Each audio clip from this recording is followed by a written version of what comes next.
श्री स्वामी समर्थ. स्वामी कृपा ज्योतिष मध्ये मी भास्कराचार्य मंजुषा जोशी आपलं हार्दिक स्वागत करते. आज आपण समजून घेणार आहोत वृश्चिक राशीच्या जातकांना संपूर्ण जानेवारी महिना कसा असणार आहे. नवीन वर्षातील हा प्रथम महिना आहे. आपल्या सर्वांना नवीन वर्षाच्या मनपूर्वक हार्दिक शुभेच्छा देऊन आजच्या या माहितीला सुरुवात करते. तुमच्या राशीप्रमाणे आपण आता माहिती समजून घेणार आहोत. दैनंदिनीमध्ये तुम्हाला संपूर्ण महिनाभर कशी ग्रहांची साथ सोबत मिळणार आहे याबद्दलचं संपूर्ण विवेचन आता आपण करून घेणार आहोत. चला तर मग माहितीला सुरुवात करूयात. प्रथम स्थानामध्ये वृश्चिक रास येते. मंगळदेवांचं गोचर धनस्थानातनं होतंय. मंगळदेव हे तृतीय भावातनं गोचर करणार आहेत 14 जानेवारी नंतर. त्यामुळे या महिन्यातील दुसरा पंधरवडा अतिशय श्रेष्ठ असणार आहे परिश्रमातनं लाभ, कीर्ती, यश या सगळ्या गोष्टी देण्यासाठी. तसेच तुम्हाला या महिन्याभरामध्ये थोडासा मानसिक ताणतणावाखालनं तुम्हाला जावं लागणार आहे. याचं कारण म्हणजे धनस्थानातनं जेव्हा मंगळदेव गोचर करतात त्यावेळेस थोडंसं तुम्हाला धनासंदर्भात काळजी चिंता वाढवतात. म्हणजे कुठल्या ठिकाणी इन्व्हेस्टमेंट करावी, कितीपर्यंत ती योग्य आहे किंवा करू की नको असे कन्फ्युजन निर्माण करतात.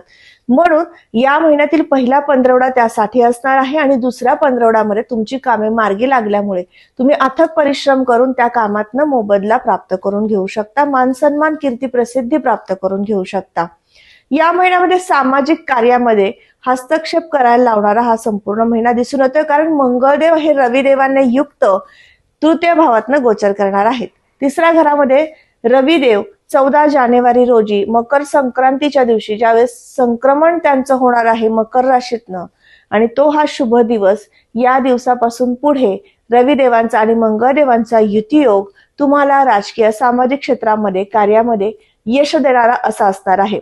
राशीपत्रिकेतील तृतीय भावावरून आपण छोट्या खानी प्रवासाचे योग पाहतो. या महिन्यात प्रवासाची संधी उपलब्ध होईल. तुमच्या पार्टनर सोबत, जोडदारासोबत फिरण्याचे योग या महिन्यात दिसून येत आहे.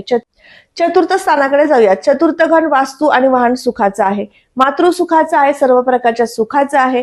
या ठिकाणी असणारी कुंभ रास, शनिदेवांचं गोचर पंचमातनं होतंय. या ठिकाणी राहुदेवांची उपस्थिती आहे. प्रत्येक कार्याची सुरुवात करताना अडथळे, अडचणी वारंवार येत आहेत. त्यातनं मार्गक्रमण करत करत तुम्हाला तुमच्या आयुष्याचा प्रवास करायचा आहे. या काही गोष्टी गेल्या काही महिन्यांपासून तुम्हाला वारंवार समोर येत असतील किंवा समजत असतील, जाणवत असतील, तर याला प्रमुख कारण म्हणजे शनिदेव हे पंचमातनं गोचर करतात. त्यामुळे अधिक कष्टातनं तुम्हाला सुयश निर्माण करून देतील. सगळ्यात जास्त जे सगळ्यात उत्तम तुमच्यासाठी आहे ते तुम्हाला मिळवून देण्यासाठी त्यांचा प्रयत्न असतो. परंतु आपण थोडंसं दुर्लक्षित होतो त्या ग्रहाकडे किंवा त्या स्थानाकडे आणि स्वतःच्या कष्टाला किंवा आपल्या स्वतःला फार महत्व देतो. थोडीशी तुमची रास याकडे झुकणारी आहे. त्यामुळे तुम्हाला प्रामुख्याने या गोष्टींचा उहापोह केला किंवा उलगडून तुम्हाला सांगितलं. परंतु शनिदेवांच्या मुळे तुम्हाला तुमच्या जीवनामध्ये वास्तूचं स्वप्न, संकल्पित स्वप्न पूर्ण होऊ शकतं. अडथळे येणार आहेत परंतु त्या अडथळ्यांना तुम्ही पार करू शकता. थोडंसं तुम्हाला प्रयत्नांची जोड आणि संयमाची जोड ठेवावी लागणार आहे. राशीपत्रिकेतील पंचमावरनं आपण शिक्षण, संतती आणि प्रेम प्रणय पाहतो. या दृष्टीने विचार केला तर शिक्षणामध्ये थोडंसं स्ट्रगल आहे. शिक्षण पूर्ण होताना थोड्याशा अडचणी येऊ शकतात. स्पर्धा परीक्षेची तयारी करताय, थोडंसं तुम्हाला त्या ठिकाणी सुद्धा अडचणी, अडथळे येऊ शकतात. म्हणून जास्त प्रयत्न करायचे, प्रयत्न वाढवायचे आहेत. राशीपत्रिकेतील पंचमावरनं प्रणय पाहिला जातो. प्रणयाच्या दृष्टीने हा महिना उत्तम आहे. या ठिकाणचे अधिपती गुरुदेव होतात, ज्यांचं गोचर मिथुनेतनं होतंय. त्यामुळे थोडासा तुम्हाला तुमच्या नातेसंबंधामध्ये एकमेकांना समजून घेताना, विचारांची देवाणघेवाण करताना थोड्याशा अडचणी येत आहेत. एकमेकांना समजून घेताना कुठेतरी कमी पडतोय असं वारंवार वाटतंय. या सगळ्या गोष्टी घडतायत. यामधनं बाहेर पडण्यासाठी सुद्धा या महिन्यातील दुसरा पंधरवडा शुभ आहे, लाभदायक आहे. राशीपत्रिकेतील षष्ठ स्थान आरोग्य दर्शवतं. स्पर्धक निर्मिती होईल का हेही दर्शवतं. या सर्व दृष्टीने विचार केला तर या महिन्यामध्ये किरकोळ प्रमाणात तब्येतीच्या तक्रारी जाणवतील. मोठ्या प्रमाणातील कुयोग निश्चित नाहीयेत. सप्तम भाव तुमच्या जोडदाराचं सुख दर्शवतं. तुमच्या पत्नीचं किंवा पतीचं सुख तुम्हाला या महिन्यात भरभरून मिळेल. त्यांच्यासोबत प्रवासाचे योग या महिन्यात दिसून येत आहेत. पर्यटनाची संधी या महिन्यात तुम्हाला वारंवार मिळू शकते. अशा पद्धतीने शुभयोग आहेत. राशीपत्रिकेतील सप्तम भाव तुम्हाला पार्टनरशिप मधील व्यवसाय सुद्धा दर्शवतं आणि त्या अनुषंगाने सुद्धा नवीन एखादा व्यवसाय सुरू करायचा, एखादा पार्टनर तुम्हाला मिळालेला आहे त्याच्या समवेत किंवा तुमचा लाईफ पार्टनर आहे त्याच्या समवेत तुम्हाला एखादा बिझनेस सुरू करायची इच्छा होती, नक्की करा. तुम्हाला या महिन्यात उत्तम योग आहेत. भाग्यस्थानाकडे जाऊयात. भाग्य आणि शुभ संकेत घेऊन येणारं स्थान म्हणजे भाग्यस्थान. भाग्योदय होईल का, महत्वपूर्ण कामे मार्गी लागतील का, प्रमोशन होईल का, नवीन ठिकाणी बदलीचे योग आहेत का, या सगळ्या गोष्टी तुम्हाला ज्यावेळेस पाहायच्या असतील त्यावेळेस भाग्यस्थान आणि लाभस्थानाचं माहिती आपण घेत असतो. आणि या दृष्टीने विचार केला तर या महिन्यामध्ये परदेशात जाण्यासाठी शुभयोग आहेत. परदेशात राहणाऱ्या लोकांसाठी पीआरचं काम होण्यासाठी सुद्धा शुभ संकेत आहेत. प्रयत्नांची जोड वाढवायची आहे. नवीन ठिकाणी नोकरीचे शुभ संकेत आहेत. तसेच तुम्ही ज्या ठिकाणी काम करता त्या नोकरीमध्ये प्रमोशनसाठी सुद्धा उत्तम योग आहेत. व्यवसायाच्या दृष्टीने विचार केला तर व्यवसाय स्थानामध्ये असणारी देवतेची रास आणि रवी देवतेचा गोचर मकर राशीतनं होणार आहे.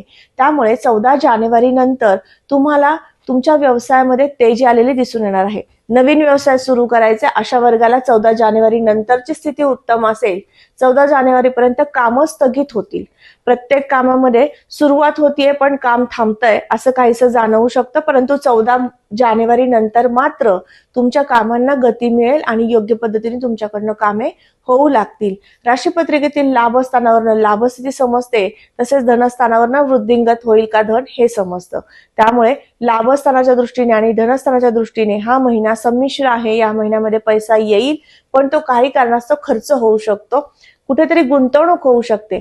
म्हणजे सकारात्मक खर्च या महिन्यामध्ये मोठ्या प्रमाणात असणार आहे. पण काही अंशी तुमच्या कुटुंबासमवेत फिरण्याचे पर्यटनाचे योग आहेत त्या माध्यमातून खर्च होऊ शकतो. याचबरोबर ज्यांना विवाह करायचा आहे अशा विवाह इच्छुक वधूवरांना सांगते तुमच्या राशीपत्रिकेतील अष्टम भावातनं गुरुदेवांचं गोचर होतंय. त्यामुळे गुरुदेव वक्री अवस्थेत या स्थानातनं गोचर करतायत. त्यामुळे काळजी करू नका. तुमच्या जन्मलग्न कुंडलीनुसार विवाहाचे योग सुरू असतील तर नक्कीच या स्थानातील गुरु महाराजांची कृपाच तुमच्यावर होईल. कारण कर्केतनं वक्री झालेले गुरुदेव आहेत.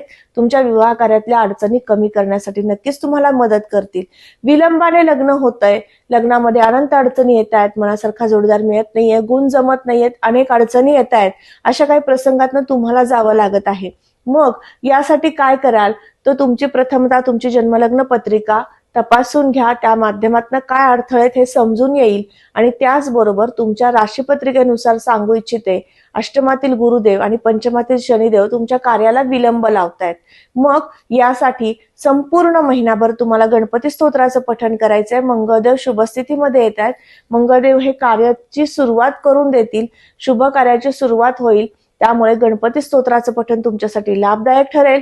आणि त्याचबरोबर पंचमातील शनी महाराजांची सुद्धा उपासना तुम्हाला करायची आहे.